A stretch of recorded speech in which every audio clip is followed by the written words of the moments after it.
Hello, everyone. My name is Chad Carwine, and I'm the Sustainability Manager for ECU. I started this program back in March 2016, and we've been building it ever since. Today, we're going to give an overview of the ECU Sustainability Program, talking about what sustainability is, what the university is doing to reduce environmental impacts, and then present some opportunities to engage both employees and students in our sustainability program efforts. Okay, we're going to start by defining sustainability. And so you see two diagrams here. The Venn diagram on the left is more of the traditional view of sustainability.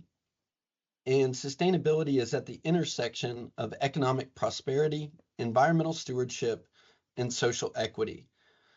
You can think of economy, environment, and society as sort of the three pillars of sustainability, or you can think of sustainability as a three-legged chair, and without economic prosperity, environmental stewardship, or social equity, the chair cannot stand up.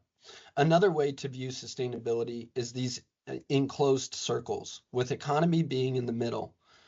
You can't have a growing, strong economy without society. And so that's why society encloses the economy circle. But you can't have an economy or a thriving society without the environment. And three things that we get from the environment that allow society to continue include clean air to breathe, clean water to drink, and healthy soil to grow food in. So this demonstrates how the economy, society, and environment are interdependent upon one another. To give some background information on why ECU has a sustainability program, I want to talk about some of the state bills and mandates that have been passed that have led to sustainability programs in the UNC system. First, Senate Bill 668 was established in 2007, and it required public buildings to track energy use and set energy reduction goals using 2003 as a baseline year.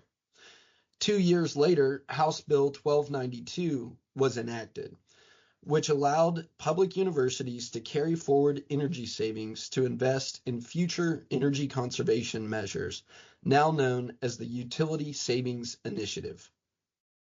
In the same year, the UNC system established the first sustainability policy, which made sustainability a core value at each of the 17 institutions in the UNC system. It mandated that all of the schools establish a chief sustainability officer, and it set goals like carbon neutrality by 2050 for each of the universities. In 2018, Governor Cooper enacted Executive Order 80, and in the same year, ECU published its first sustainability plan. This effort was supported by the Greener U consulting firm, and it involved over 60 students, staff, faculty, and a handful of community partners. Goals and objectives were established across 4 focus areas: climate change mitigation, academics and research, campus grounds, and materials management. More recently, in 2022, Governor Cooper's administration increased the goals of Executive Order 80 under Executive Order 246. This executive order sets goals for state agencies to achieve 50% greenhouse gas reductions by 2030 and to register 1.25 million zero-emission vehicles in the state of North Carolina. Now we'll take a look at costs and progress. So for fiscal year 2024, electricity costs for ECU were nearly $11 million. In the same fiscal year, natural gas and fuel oil costs totaled nearly $4 million. And water and sewer costs came in at just under $2 million. In total, that's over $15 million per year that we spend on our utilities. However, we've also made pretty significant strides in reducing consumption of these utilities. Energy consumption has reduced 34% since 2003. Water consumption is down 54%, and our current landfill diversion rate is 34%. But that includes more than just the common recyclables in our dual stream recycling program, such as paper, plastic bottles, metal cans, and cardboard.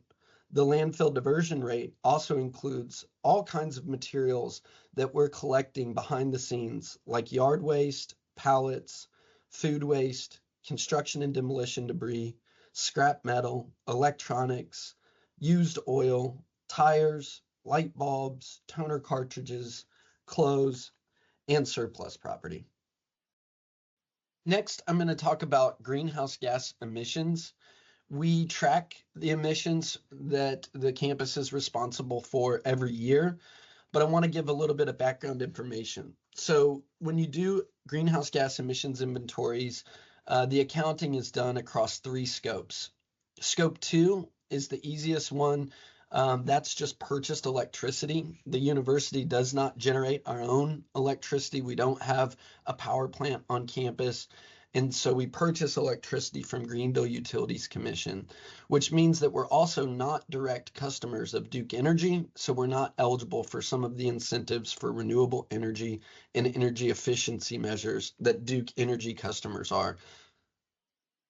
Scope 1 includes greenhouse gas emissions from sources that are owned and directly controlled by the agency. So that includes other stationary sources like natural gas, consumption to produce steam that heats our buildings and our water supply.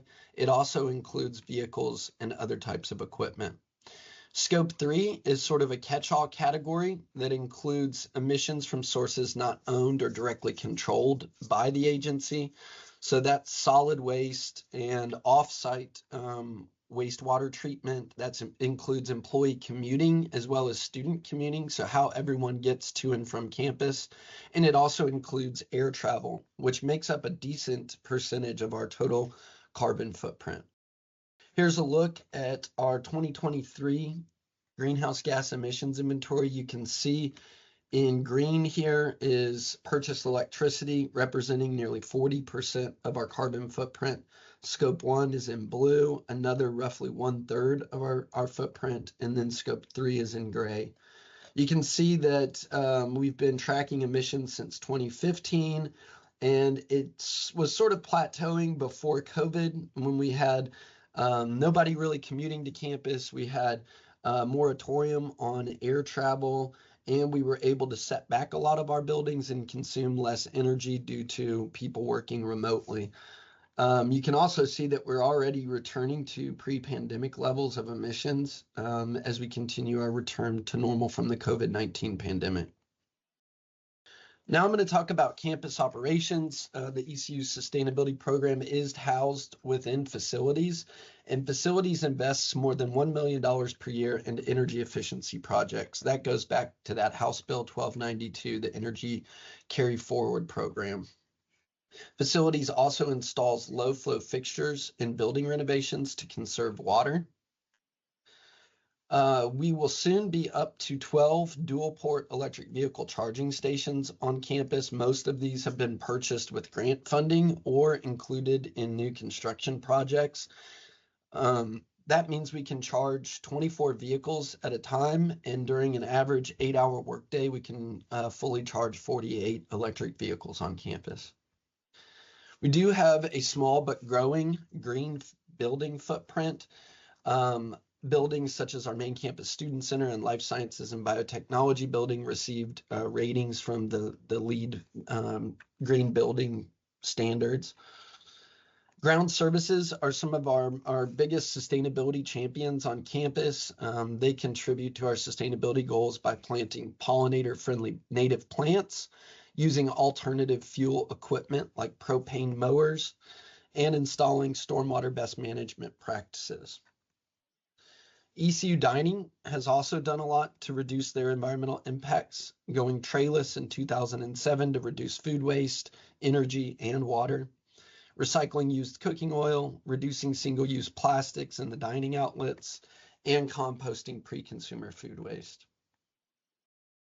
Now, if you don't get anything else out of my presentation, please pay attention to this slide.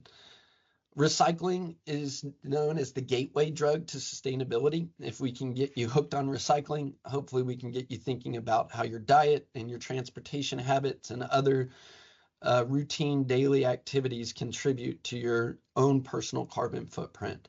But recycling should be the easiest thing that people can do, properly disposing of our waste.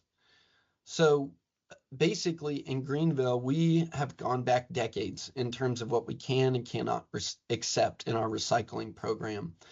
Most of these rules apply to your residences if you live off campus within Greenville city limits as well. So in terms of plastic, again, there's a lot of things that we don't accept. We're really just looking for drink containers, water, soda, juice, bottles, milk jugs, and then detergent bottles as well. When it comes to metal, we're just looking for light metal cans like aluminum cans and vegetable, fruit, and dog food tins. And for paper, we're only looking for newspaper, office paper, and cardboard. Please flatten cardboard boxes and place them next to the dumpster outside of your building on campus. So in terms of what is no longer recyclable, food boxes are made of paperboard. So items like cereal, mac and cheese, and frozen pizza boxes are no longer accepted in the recycling. Plastic food containers such as yogurt and sour cream, aerosol cans like hairspray and deodorant and spray paint, those are no longer accepted in the recycling, nor is glossy paper like catalogs, junk mail, or magazines, and also disposable cups, solo cups, Starbucks, and other types of to-go drink containers are no longer acceptable. If you would like to recycle glass at your home off campus, you'll have to separate it into a different collection container, maybe like a Rubbermaid tote for glass bottles and jars. And you can take those to the nearest Pitt County Recycling Collection Center. There's 14 of those sites throughout Pitt County, and they have set up separate dumpsters for glass collection. Next, I would like to talk about the Green Office program. ECU Sustainability has created the Green Office program to take the guesswork out of going green in the workplace for faculty and staff. We're excited to announce that we've recently updated this program to version 3.0, which should make the Green Office program more user-friendly and self-guided. Faculty and staff that are interested in this program can visit Cornerstone to review modules about the Green Office program in each of the 4 levels. Beginning with the seed level, participants will work on credits in categories such as energy and water, food and events, health and wellness, purchasing, community service and engagement, transportation, and recycling and waste reduction. As participants complete enough credits in each level, they'll move from seed to sprout, on to sapling, and eventually become a tree certified green office. If you're interested in how to go green in the workplace, please visit Cornerstone to learn more about the Green Office program.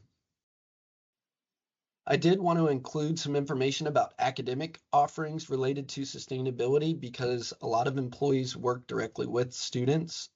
So about 4 years ago, we established the ECU Environmental Studies program.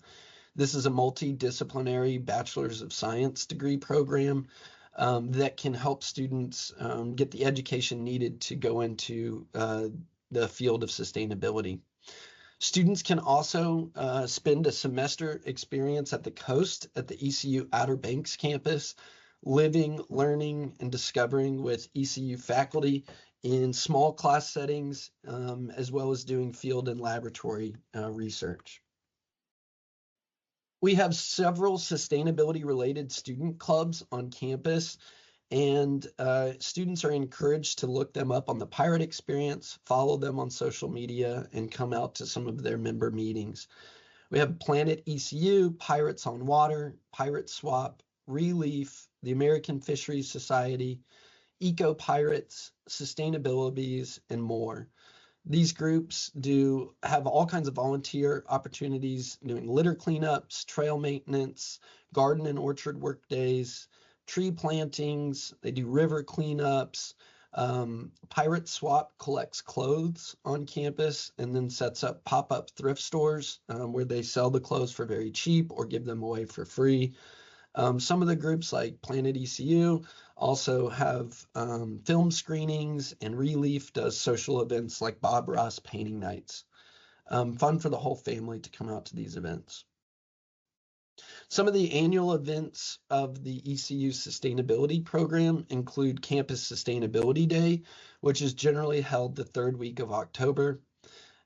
We celebrate Earth Month in the month of April because April 22nd is Earth Day, so a whole series of events take place during the month of April for Earth Month.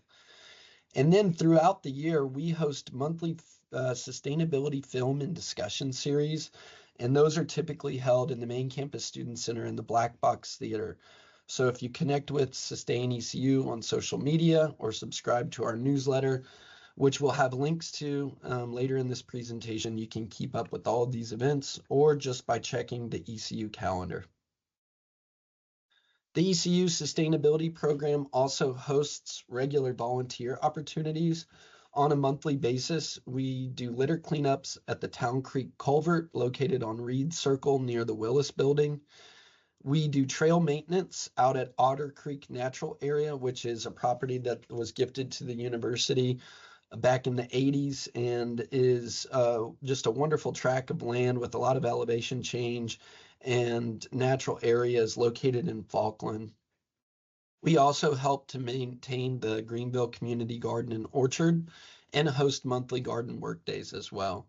You can find out about all these volunteer opportunities and use your community service leave with a supervisor's approval by going to GivePulse and logging in with your ECU credentials. The ECU Sustainability Program also does a lot of community engagement work. You can see on this slide several of our partners. We do food distribution events with the Food Bank of Central and Eastern North Carolina. We've gotten several students certified as beginner level beekeepers with the Tar River Beekeeping Association. FROG stands for Friends of Greenville Greenways. Relief has an organization in our community that does tree plantings. The Rotary Club of Greenville sponsors the Splash for Trash Tar River cleanup during the summer months. Sound Rivers does water quality testing. And the local chapter of the Sierra Club is the Cypress Group. There are also several boards and commissions that do environmental related work within the city of Greenville, including the Greenville Environmental Advisory Commission, as well as the Multimodal Transportation Commission. Look for opportunities to get involved with these local organizations and help make our community more sustainable. ECU has also received multiple awards and designations. Just in the first 8 years of having a sustainability program, we've been named a Tree Campus USA, a Bee Campus USA, a bicycle-friendly university, and we have a very high score on the LGBTQ Friendly Campus Pride Index. In 2020, during the height of the pandemic, we also received Clean Air Carolina's Blue Sky Award for being their partner of the year. Every 3 years, the ECU Sustainability Program submits a report to the STARS program, which stands for Sustainability Tracking, Assessment, and Rating System. In 2017, we received a STARS Bronze rating. In 2020 and 2023, we received STARS Silver ratings. But as Pirates, we won't be satisfied until we get that gold rating. Those awards and designations, as well as filling out the reports, help us track our goals not only on campus for a variety of sustainability metrics, but it helps us compare ourselves to our peer institutions. And all of this has a lot of recruitment value. The Princeton Review distributes an annual hopes and worries survey, and they have for the past couple of decades included a question on there about a school's commitment to the environment affecting their school choice, and 74% of prospective students and their family members have indicated for over the past 15 years that the school's commitment to the environment would affect their decision to apply to and eventually attend that school. As a result of completing the STARS report and receiving some of those designations, ECU has also been included in the Princeton Review's Guide to Green Schools for the first time in 2019 and every year since, as well as the Princeton Review's Guide to the Best 389 Colleges and Universities. So the sustainability program has enabled us to be in these publications, and we believe that the sustainability program has really added value and put the university on the map. Before we wrap up, there's a lot of emphasis now on health and well-being, especially as we continue to return to normal from the COVID-19 pandemic. Health and well-being are deeply interconnected to sustainability and the environment. Examples include how active transportation like walking, biking, skating, and scooting reduces obesity. ECU Transit's investment in compressed natural gas and electric buses is helping to reduce pollution, which is not only good for the environment, but for human health as well. Utilizing the Greenway and volunteering at the community garden can improve mental health during stressful times. Studies have shown that natural areas and green space within sight of classrooms and office spaces improve productivity and speed recovery times in hospitals.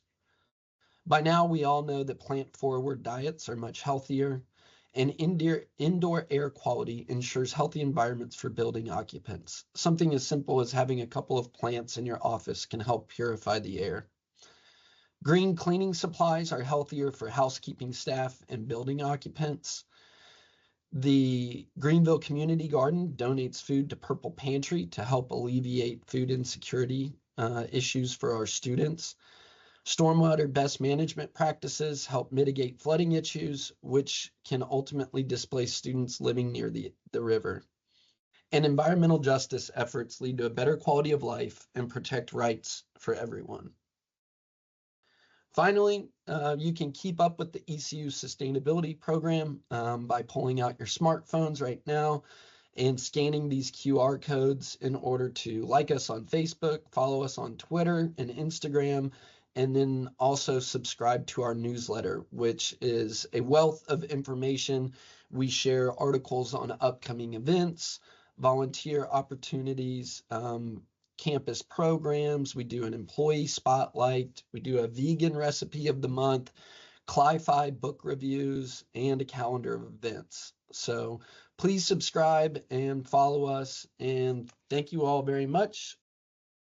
All right, here's my email address. If anyone has any questions, sustainability really is a team sport, and we need everyone to take accountability to help us reach our goals. So thank you very much.